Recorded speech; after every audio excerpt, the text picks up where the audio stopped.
Am început povestea Posh pentru a da posibilitatea ieșenilor mei să încerce primul meniu de degustare de cookies. Uite cum funcționează. Cutia are 8 felii, iar eu pregătesc 6 arome în fiecare săptămână. Ți le spun imediat. Stai cu mine. Tu îți poți alege câte 2, 4, 6 sau 8 felii dintr-o aromă pentru a-ți compune cutia. Practic, cutia are minim o aromă și maxim 4. Ritualul Posh are 3 reguli. Tai din fiecare felie cât să guști o singură dată. Nu mănânci o felie cap-coadă pentru că aromele sunt foarte intense. Mănânci aceste mici îmbucături în ordine, de la fresh la dulce la intens.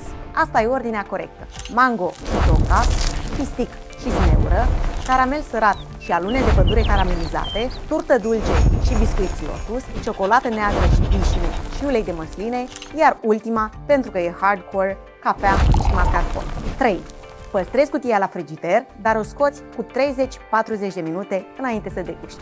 Acum, poți să mănânci și ca hablea, cum mănâncă mereu fiul meu. Dar ai încredere în mine când îți spun că, păstrat ritualul, experiența este cu totul alta. Te aștept!